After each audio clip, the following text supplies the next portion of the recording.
Hello guys! Hello Pisces! Welcome dito sa aking channel, Kapalaran 888. Welcome guys! Alamin natin kung anong messages, vibration, gabay energy para sa lahat. This is general reading guys for the month of July. So, titingnan natin kung ano ang message, vibration, gabay para sa lahat ng Pisces for the month of July 2025. And, maraming salamat doon sa mga Pisces na patuloy na sumusubaybay dito sa ating channel. Okay? Thank you sa inyong lahat guys. And I hope na mas lalo pa kayong ma-inspire sa mga messages. And please connect your intuition sa mga baraha na lumalabas. And bago pala natin to binubuksan yung baraha, sinashuffle, na-divinate na natin siya. So, Spirit, hingin natin sa ating Archangel, guides, angels, and the universe na protectionan tayo. Tayong nanonood, tayong nagbabasa. Okay? So, this is general reading para sa lahat ng Pisces. Ano man ang lumabas dito, gamitin mo ang iyong intuition. Okay.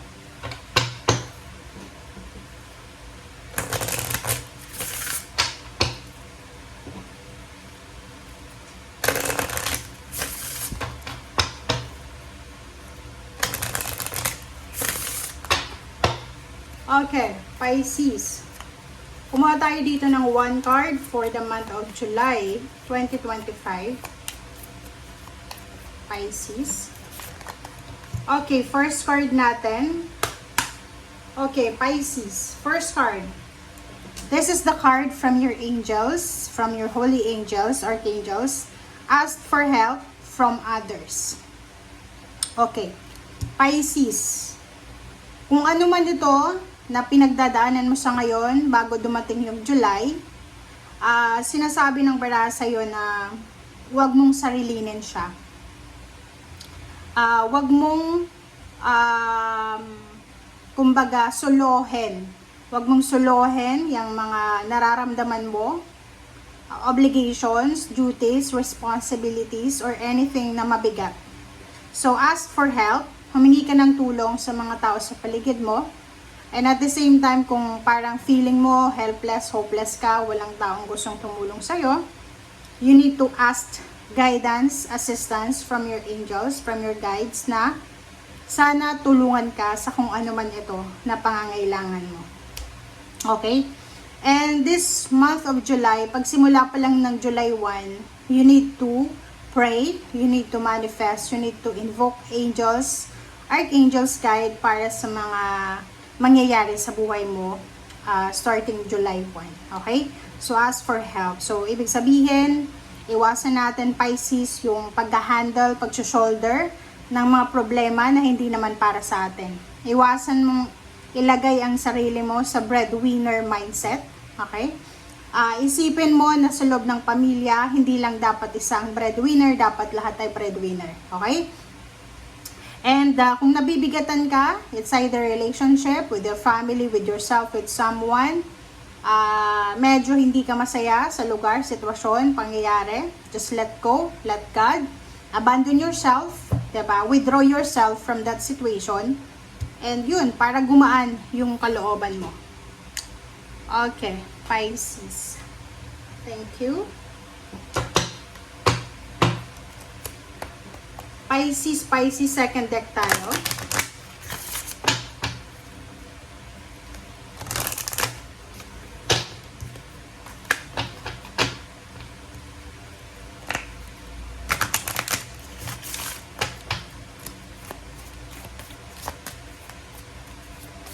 Okay. Second deck tayo, dalawa yung gustong lumabas, magpakita sa'yo Pisces for the month of July. The numbers are number 2, number 28. So, number 2 is balance number. Number 28 is completion. Kung makikita mo dito,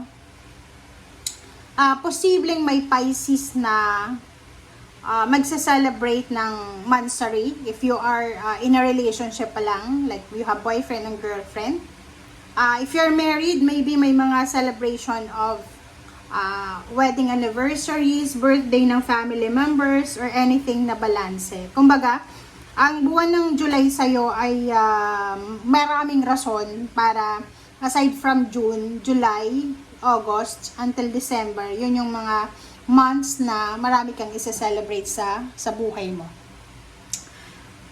Relationship, pwedeng meron ditong nagliligawan, mag-live-in partner, or maybe boyfriend and girlfriend na makakapag-desisyon na sila na magpakasal. Kumbaga, level up. Okay, pasensya na kasi yung nguso ko kasi, masakit. Level up tayo dito. So, may relationship dito na posibleng mabuo, magle-level up. May posibleng magbo-blossom na partnership, friendship, collaboration, from acquaintance, biglang maging magkarelasyon, mag-friendship, mag-best friend, mag-partner sila sa business. So, maraming incoming na posibleng darating sa buhay mo, Pisces, na pwedeng magdala sa'yo ng peace of mind, camaraderie, mentor, parang ganon. So, prepare yourself for that situation.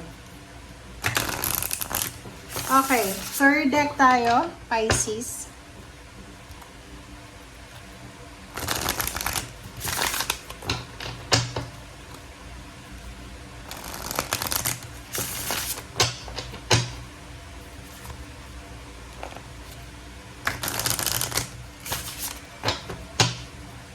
Okay, kumuha tayo dito ng baraha. This is money. Money, career, financial reading for the month of July. Okay, it's number 4. Happy, family, and contract. Wow, wow, wow, wow. So this is money. This is financial. So prepare yourself for the month of July or starting month of July. Kasi Pisces, posibleng meron kang yun na nga, there's a marriage, there's a wedding celebration, or there's a wedding anniversaries or wedding siya. There's a contract signing, maybe new job, new contract signing, renewal of contract, paperwork, documents, justice. Okay, this is karmic justice, Pisces. So, sinasabi ng baraha sa'yo na anuman ang mga imbalances. Like, habang nanonood ka sa ngayon, hindi pa naman July, di ba? So, mag-reflect ka sa sarili mo. Ano ba yung mga bagay-bagay na hindi balance sa akin? So, alam mo na yon kung ano yung hindi balance sa sarili mo. Sinasabi ng barahang ito na nandito si Justice card, si Justice siya. Sinasabi sa'yo ng barahang ito na bibigyan kanya ng balanse, bibigyan kanya ng clarity, bibigyan kanya ng illumination, bibigyan kanya ng pag-asa. Okay? So, there's a contract signing or contract na pwedeng i-offer sa'yo. And, hindi ka dapat nag-aalala sa contract na to kasi fair yung distribution ng blessings dito sa contract na to. And because of that contract, so dahil sa kontratang yan, meron na pamilya ang magiging masaya. Diba? Like for example, dahil sa kontrata, like halimbawa kung hindi ikaw to na tumanggap ng offer, job offer or renewal of contract, maybe your husband, your wife, your kids, parang ganon. So, isang karmic justice, isang karmic blessings, karmic contract, ang posibleng magdadala sa'yo ng pag-asa, especially if your family composed of 4, like couple, tapos 2 kids, babae, lalaki, or pareho babae, or pareho lalaki. So, because of this contract, sobra-sobra kayong magiging masaya. And, isa din sa mga pwedeng mensahe sa'yo dito, Pisces, is, isang pamilya, yun na nga, 4 members siya, couple, tapos 2 anak. Kayo ay makakatanggap ng good karma. This is happy karma. Okay? This is happy family, happy karma. And siguro for the last few weeks, hindi naging maganda yung takbo ng family mo. You suffered. May mga tao na like energy vampires na pumasok sa buhay mo. Maraming mga negativity and toxicity, but now sinasabi na it's time for good karma. Kumbaga, lahat ng luha, okay, like Pisces, kung umiyak ka, nasaktan ka, parang na-traitor ka, sinasabi ng karmic contract na yan na bibigyan kayo, ikaw, especially kung ikaw yung nasaktan, ng, kumbaga, renewal. Okay, so, you're moving out from that situation and papunta ka na doon sa happy news, blessings, lahat ng blessings. And, alam mo ba, mayroon akong instance sa ngayon. And, normally, mayroon akong instance every time nagre-read ako. Pero ngayon, sobrang lakas ng instance mo. I hope na, tingnan mo, hindi ka pwedeng ipakita. Diba? Ang lakas niya. I hope nakikita nyo. Diba? So, ibig sabihin niya, this is the first time. Diba? First time yun. Kasi normally, isang instance lang ako. Tapos, ang bagal niya. Ngayon, sobrang lakas na ito eh. Diba? So, sinasabi sa'yo, you don't need to worry, Pisces. You're protected. You are guided. Okay? And, yun tingnan natin sa mga next cards. Kung ano pa ba ang gustong sabihin sa'yo.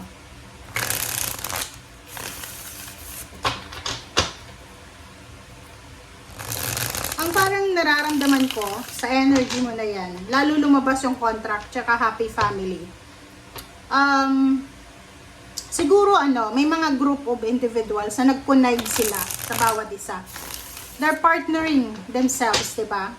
Parang kapamilya, kaibigan, katrabaho, kapitbahay, or kung sino man ito, na mga taong itong nagpa-partner sila, they're collaborating each other. Yung parang groupings ba? Maybe may GC or literal na grouping sila na isang grupo na parang pinagkakaisahan ka, 'di ba? Like lahat ng kapatid mo, mga pamangkin mo, yung parang bumuo sila ng alliance, 'di ba? Alliance, magkakampi sila lahat against sa'yo. To think na tinulungan mo sila. Kumbaga like for example, ang nakikita ko sa iyo ngayon, yung mga tao na tinulungan mo, lalo nung mga bata pa sila, or yung mga kapamilya mo na, like, yung walang-wala sila talaga, ikaw yung naging, parang tinulungan mo sila, kahit sabihin nilang hindi ka nakatulong sa kanila. But deep inside, alam nila yun, and even God know it, 'di ba? Kasi, walang makakapagsinungaling sa Panginoon. So, ang mga taong ito na tinulungan mo, ngayon, sa panahon ngayon, kinakalaban ka nila. Alam mo kung bakit kinakalaban nila? Kinakalaban ka nila because i-dishonor ka nila eh. Parang gusto nilang ipakita sa buong mundo, sa tao na they survive alone. Walang tulong na kahit kanino. At kahit magsinungaling sila sa sarili nila or sa ibang tao, may nakakaalam yan ang Panginoon. So don't worry, okay? You don't need to worry kasi itong contract na to, this is your karmic contract. This is your contract with the universe, with God, because you are good, because you did your job correctly, parang ganon, as chosen one, parang ganon. So, yung happy family, deserve mo yan. So, like for example, isang pamilya, pinagkaisahan ang Pisces na to, instead na magpasalamat sila, pinagkaisahan ka, parang like may mga dito may mga nagsisend out ng negative, like may mga kapamilya ka na may mga evil eyes silang ginagawa sa'yo, may mga bang tawag doon, projection ba na binibigay sa'yo sa yung palipad hangin or anything.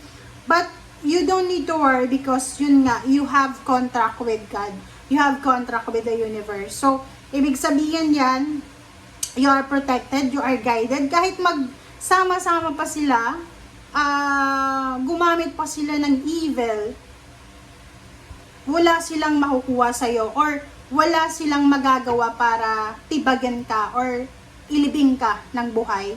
It's just because you are protected, you are guided, you are loved. And nakikita yon or nakita yon ng Panginoon na yung ginawa mo sa past and yung binalik ng mga taong tinulungan mo, ginawan mo ng maganda is hindi maganda. The karma is always good para sa'yo. Okay? Maniwala ka, may swerte, may malas, may karma, may bad karma, may good karma. So, may mga tao na siguro, kasi ang ganda netong energy mo na to eh. May mga tao sigurong akala nila na once na nagkumpul-kumpulan sila, nagkampihan sila, makaka-ahon na sila. Like, for example, maililibing ka nila ng buhay.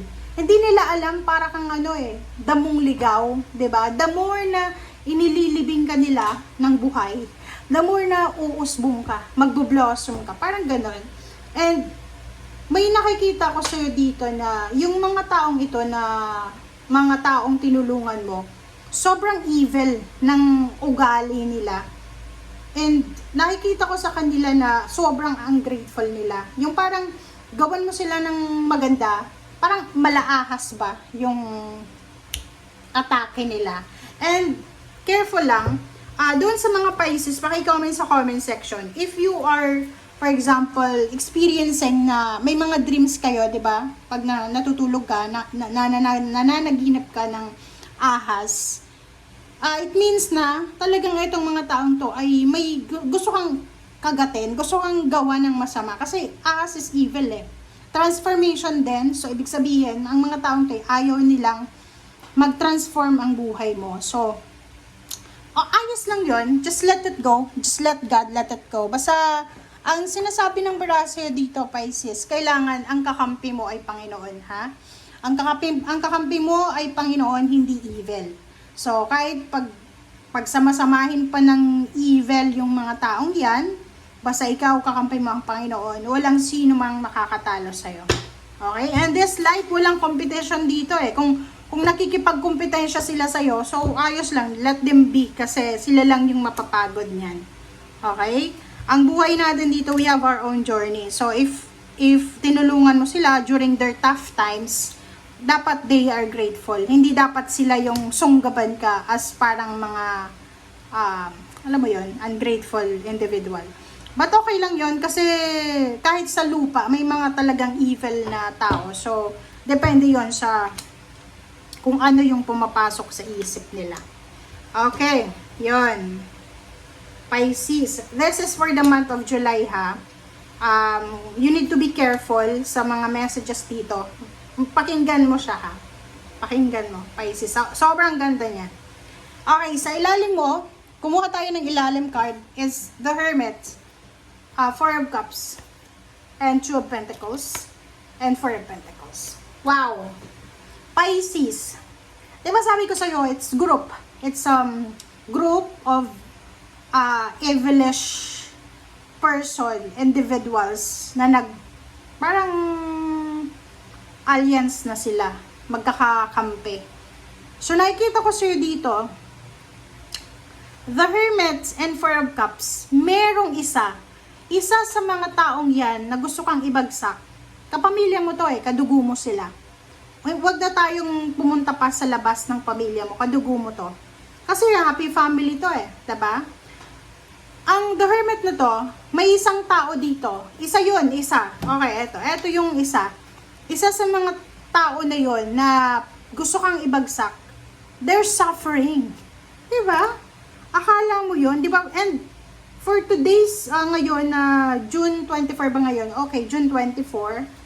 Titingnan ko nga kung ano yung verse ngayon for the June 24. Pasensya na guys ha. Titingnan ko lang. Okay, June 24. Kung Catholic ka, so this is kahit tingnan mo sa Bible mo. So, Mateo 7, 1, 5. Okay? Alisin mo muna ang trosong nasa iyong mata. Yun yung message ng verse ngayong araw na to. So, my reading is today, pero ito ay para sa July. So, parang, 'di ba? Yung mga taong ginejudge ka, sila dapat na maging careful eh. Tingnan mo, Matthew 7, 1 to 5, 'di ba? Sinasabi sa'yo dito, okay lang. Kung ayaw nyo to na marinig guys, kung hindi naman kayo Catholic or ayaw nyo, just skip the video, okay? Skip the video, part of this video. Basta babasahin ko to kasi doon sa mga Pisces na nakakaranas ng ganitong sitwasyon, helpful ito. So, Matthew 7, 1 to 5, alisin mo muna ang trosong nasa iyong mata. Huwag kayong umatol nang kayo'y di hatulan. Sapagkat hahatulan kayo ng Diyos ayon sa paghatol niyo sa iba, at susukatin kayo ayon sa panukat na ginagamit niyo sa iba. Bakit mo pinapansin ang puwing sa mata ng iyong kapatid, ngunit hindi mo pinapansin ang trosong nasa iyong mata? Paano mong masasabi sa iyong kapatid, halika't aalisin ko ang puwing mo, gayong troso ang nasa mata mo? Diba?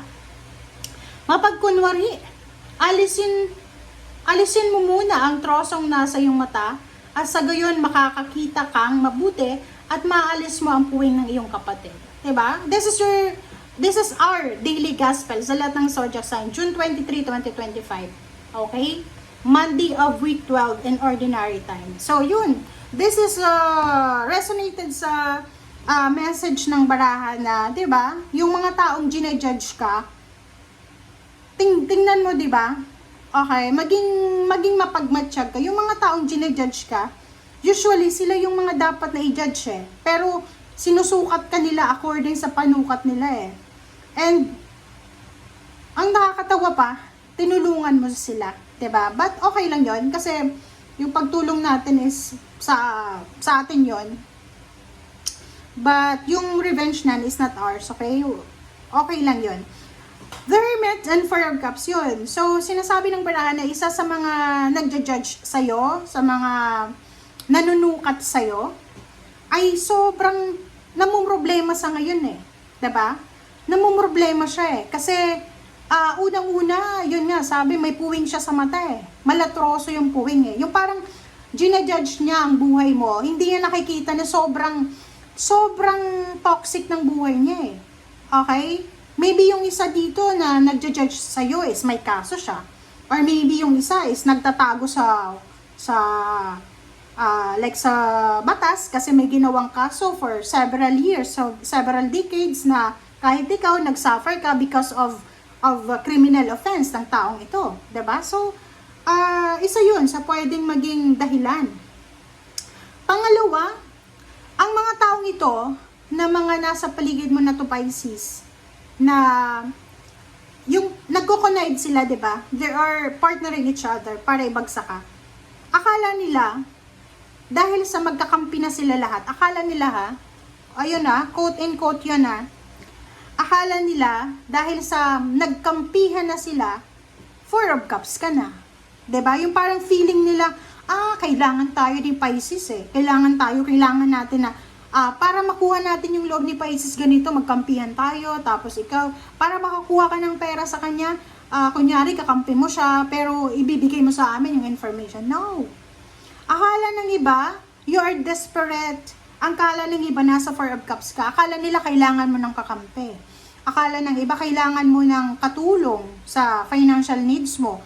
Akala ng iba, kailangan mo ng taong magdadala sa'yo ng liwanag. Hindi nila alam you are the light. Diba? Hindi nila masyadong nare-realize yun eh. May mga tao sa paligid mo, Pisces, na hindi nila nare-realize na dahil sa'yo, because of you, Pisces, naging maliwanag yung buhay nila.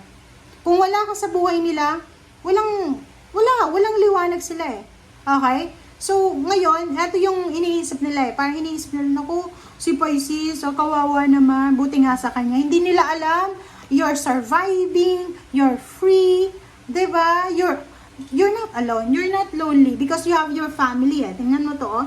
You have your husband, you have your wife, kung lalaki ka, may anak ka, 'di ba? May in-laws ka, may mga friends ka, real friends, 'di ba? So yun ang inaakala, maling akala yung iniisip nila. Which is akala nila yun, akala lang. Okay? So eto siya. Eto yung iniisip ng mga tao sa iyo. Okay. Next, tingnan natin sa ilalim pa. Two of Pentacles and then Four of Pentacles. 'Di ba? Hindi nila alam na the more na mag-isa ka lang sa buhay, the more na magkakaroon ka ng balanse sa pera. Kasi maiipon mo yung pera eh. Kasi once nakasama mo sila, diba, kailangan mong i-please sila eh. Kailangan kong i-please ganito sa ganyan, bibigyan ko siya ng pera, kailangan kong i-please, kailangan magpakitang gilas ako sa kanya para hindi niya ako traidorin. Four of Pentacles, hindi ka nakakapag-ipon. But now that you're alone, that no one is there para sirain yung momentum mo, You're saving your money and your balance financially. Financially, hindi lang nila alam, 'di ba? Pisces, hindi nila alam. Marami ka ng pera sa ngayon. Mas marami pang pera ang darating sa iyo kasi wala na sila sa buhay mo. 'Di ba? Mark my words. Okay. Dito na tayo, Pisces, sa 8 cards mo. 8 cards natin, King of Swords, and then 5 of Cups. Wow. 'Di ba?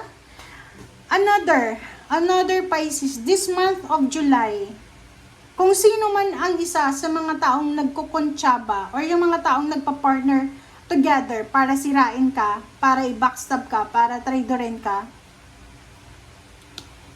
tingnan mo. Sa ngayon, siguro ngayong June, wala pa silang mararamdaman eh. But this month of July, starting month of July, makakaramdam sila ng panghihinayang. Kasi may direction dito eh. Yung King of Swords, yung parang may plano sila sa buhay, may gusto silang gawin for the month of July, starting July or August or September, October, November. Basta yung months na doon, July until December, maraming tao yung maghahanap sa'yo. Kasi this month, ito yung mas productive ka eh. Ito yung month na palagi kang nagbibigay ng pera, palagi maraming celebration na ikaw yung taya. So, this month of July, maraming tao, especially yung family members na pinagtutulungan ka nilang sirain, manghihinayang sila eh. They will look for you eh.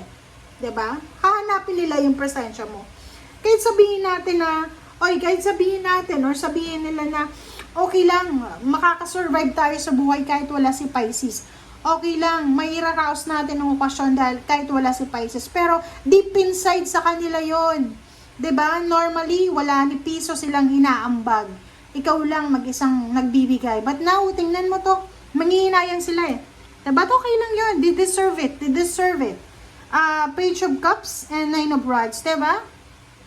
Congratulations sa'yo, Pisces. Congratulations sa'yo.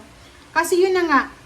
Yun nga yung kasabihan na pag may nawala sa buhay mo, may umalis, may nilagay ka sa labas ng borderline mo, ng boundaries mo, may papasok. So dito, if you're tired of your family, toxic family dynamics, parang ganun, sinasabi ng barahan na in the near future, may isang tao dito na posibleng papasok sa buhay mo na siya ay matutulungan ka sa kung ano man na pagod, obligations, or anything na toxic na nararamdaman mo. Okay? So, sinasabi ng baraha sa'yo dito na huwag kang mag-alala, Pisces. Siguro sa ngayon, nakakaramdam ka ng pagod, physically, mentally, spiritually, but ma-overcome mo pa rin yan, okay? Okay, Pisces. Merong 5 of Rods, so yun yung sabi ko sa'yo. Merong mga parang mga tao sa paligid mo na kinukompetensya ka. It's either kinukompetensya ka, kinukompare nila yung buhay mo sa buhay nila. May mga tao dito sa paligid mo na parang iniisip nila na, or sinasabi nila sa sarili na hindi deserve ni Pisces ang buhay niya. Hindi niya deserve na maging masaya. Hindi niya deserve maging mayaman. Hindi niya deserve magkaroon ng masayang pamilya. No. Nagkakamali ka. Kasi hindi ikaw yung gumawa sa Pisces na to. And lahat ng Pisces, meron silang obligasyon dito sa mundo. So, if you are not happy na masaya ang Pisces, since miserable yung buhay mo, just live alone. Diba? Parang ganun. 5 of Wands, sinasabi ng baraha sa'yo dito na kailangan mong magdesisyon simula ngayong July. So, kailangan mong maging strict talaga ha, maging stricto ka talaga sa kung ano man na desisyon. Ngayong July na to, kinakailangan mo na talagang magdesisyon. Huwag ka nang makikisali sa away ng pamilya mo. Isipin mo na lumaki ka na sobrang toxic sila. Okay, mabuti pang nakatulong ka pero hindi ka nila natulungan. Pero kung ano man ang nangyari sa ngayon, tingnan mo. 'Di ba? So useless Pisces yung pakikipag-close sa kanila kasi unang-una hindi ka naman nila tinuturing na pamilya. 'Di ba? Tingnan mo to, tinuturing ka nilang kakompetensya eh. May kapatid bang ganon? May pamangkin bang ganon? After mo tulungan, kukompetensyahin ka? Diba? May kapatid bang gano'n na after mong tulungan, sisirain ka? Ano bang makukuha nila? It's because of insecurity eh. Ayaw nila na masapawan sila. Gusto nila sila yung number one. Okay? So, 5 brands, ibigay mo na yun sa kanila, yung spotlight na yan. Kasi the more na naandyan ka sa paligid nila, Pisces, like for example, kung palagi kang naandyan sa paligid ng mga taong yan, na gusto kang ibagsak, hindi sila mag-illuminate eh. Walang illumination eh. Kasi ikaw yung makikita ng mga tao, ikaw yung mag-outshine. 'Di ba? Ay yung iba na yan, nasa likod mo lang. So kung wala ka sa paligid nila, 'di ba? Abante sila. Sila yung makikita. So just let go, let God, let it flow, let them be. So hayaan mo sila. You need to decide now na umalis na sa sitwasyon na yan. Tumigil ka na sa pag-i-aim ng perfect family. Hindi lahat ng gusto natin na ibibigay. And just to remind you na yung pamilya mo dito sa mundo ay kumbaga ikaw yung pumili niyan bago ka isinilang for reincarnation. Ikaw yung pumili niyan just for you to learn. Learning yan eh. Okay, so ngayon na may natutunan ka na, tapos na yung kumbaga obligations mo sa kanila. And focus ka na sa sarili mo. Pero kung hindi ka pa rin matuto, hayaan mong paulit-ulit kanilang lokohin, scam, traidorin, backstab. Paulit-ulit ka rin masasaktan. Tatanda ka, mamamatay ka na lang na ganyan ang gagawin nila sa'yo. Okay? So, sabi ng bada sa'yo dito, Pisces, Ace of Cups and Queen of Pentacles. So, just focus yourself sa trabaho mo. Focus ka lang sa immediate family mo. Kung may anak ka, may asawa, boyfriend, girlfriend, doon ka lang mag-focus sa magulang. Kung halimbawa yung magulang mo is supportado ka, doon mag-focus ka. And Queen of Pentacles, sinasabi ng bara sa'yo dito na the more na walang mga toxic, mga energy, financial vampires sa buhay mo, mas lalo kang magiging Queen of Pentacles. Queen of Pentacles is sobrang, may enjoy mo yung luxury. 'Di ba? So, oras na para tapusin mo yung pagsasacrifice ng own happiness mo for the sake of your family. Oras na para ilagay mo ang sarili mo sa sarili mong pedestal. So, hayaan mo na sila na mag-shine din sila sa kanilang mga kanya-kanyang buhay. And yun na nga, tapos na yung journey mo para sa kanila. And this is your own journey naman. Okay? Thank you guys and see you again. Bye!